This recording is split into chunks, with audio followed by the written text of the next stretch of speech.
It's easy to take a reactive approach to treating a pest issue. But what if there was a way to deal with pest infestations that saves time, effort, and money, while reducing the use of potentially harmful chemicals in your environment? Integrated pest management is exactly that. IPM is a system of tools and strategies designed to promote the least toxic and most effective methods to control pests. The application of IPM varies based on your specific environment and what pests you're dealing with. But generally speaking, the goal is to use pesticides only as a last resort. Instead, IPM leans on strategic methods of prevention, modification of cultural practices, physical or mechanical manipulation, and biological control to create a more holistic, preemptive approach to addressing pests. There are 5 tenets of IPM that can be useful as you work your way through the process. Identify your pest species and learn its biology and ecology. Set action threshold levels, also known as the economic injury level, for when intervention with IPM methods are necessary. Monitor your pest population using traps and scouting. Decide which IPM tactic or multiple tactics should be used and make your treatments. And finally, evaluate your results for effective future treatments. Putting IPM in action starts with some research, beginning with an evaluation of the environment where the pests are found. Are there areas of your yard with poor drainage? Is there adequate ventilation in your bathroom? What are the native plants and insects in your area? A better understanding of your environment sets you up to be more strategic in your approach and potentially prevent pest issues before they even start. Planting trees and shrubs in ideal locations for them to thrive can reduce susceptibility to fungal infections. Blocking holes in your home's exterior will deny rodents entry, and keeping food in tightly sealed containers can eliminate attractive snacks for ants and mice.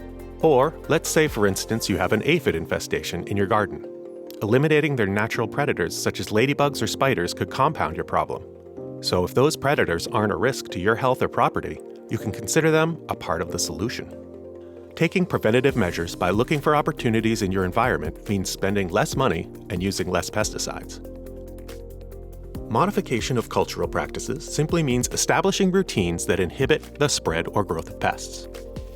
Maintenance of equipment and facilities can deprive bacteria of the moisture it needs to thrive. Rotating crops can reduce weeds, diseases, and nematodes. Removing trash eliminates a potential food source for animals, and regularly cleaning surfaces reduces the spread of viruses, bacteria, and disease. Pest issues can also be addressed by physical or mechanical means. Instead of repeatedly treating a mold issue, you could add a fan or a dehumidifier to the area. Traps can be used to kill pests or humanely contain them so that they can be moved to a different area. Physically moving or pulling weeds or adding barriers to your garden are also effective. Biological measures involve activating a pest's natural enemies. This can be done through habitat manipulation, like planting vegetation that adversaries enjoy. Installing things like bat houses and bird feeders entice insect-consuming animals.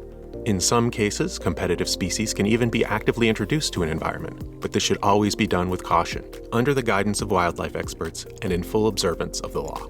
As you put IPM methods into practice, it's important to evaluate the success of your strategies with regular monitoring. For farms or other larger institutions, this process can be streamlined by creating a logbook. But if it's a small, localized issue, it could be as simple as visual observation. The most important thing is regular examination, so problems can be addressed before they increase in severity. Let's see IPM in action. Say you're growing tomatoes in your garden. One day you notice large green caterpillars eating your tomatoes. Your first instinct might be to use a chemical to kill them. But if we use IPM, we may be able to take care of these caterpillars in a cheaper, simpler way. The first step is to identify our pest. By using local resources like online websites, calling our local extension, or checking pest ID books, we can use clues like what the caterpillar looks like combined with what it's feeding on to ID our pest. In this case, it's a tomato hornworm. Now that we've identified our pest, we can use mechanical, cultural, and biological control before trying chemical control to save our tomato plants. Mechanical control methods include picking all of the caterpillars we see off the tomato plants, even creating barriers once they've been picked to prevent them from crawling back onto our plants.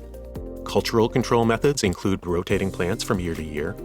Planting corn the next year may reduce the amount of tomato hornworms you see in the future. Planting undesirable plants like garlic around your tomatoes can also help reduce the amount of hornworms you see. You can also use new soil or sterilize your previously used soil to prevent pupa from surviving. Biological control methods include adding flowers to the perimeter of your garden to entice predators like beetles and stink bugs or parasitoids that will snack on the hornworms. Reduce using pesticides that might impact these natural enemies. If we still need pesticides after trying all the alternative methods, try using the lowest risk pesticides first. In the case of our hornworms, this could be a lower risk biological pesticide that incorporates the bacteria or fungi which only attack certain insects like caterpillars. From there, we can assess if a different active ingredient might work better for us. Always be sure to monitor the pest populations, adjust your methods, and evaluate the efficacy of any pesticides you use. Always read the label no matter what pesticides you plan to use for directions on use, personal protection, and what plants or pests it can be used on. If, in conjunction with other IPM methods, pesticides are still necessary, find one specific to the pest you wish to control or one that is low risk. Broad-spectrum pesticides are potentially toxic compounds that can inflict collateral damage on other parts of the ecosystem. Ideally, by following the process of IPM, you'll find the quantities of pesticide needed have been greatly reduced, leaving your environment a cleaner, more natural place. For more information on pest-specific IPM strategies, contact the BPC or visit the following websites.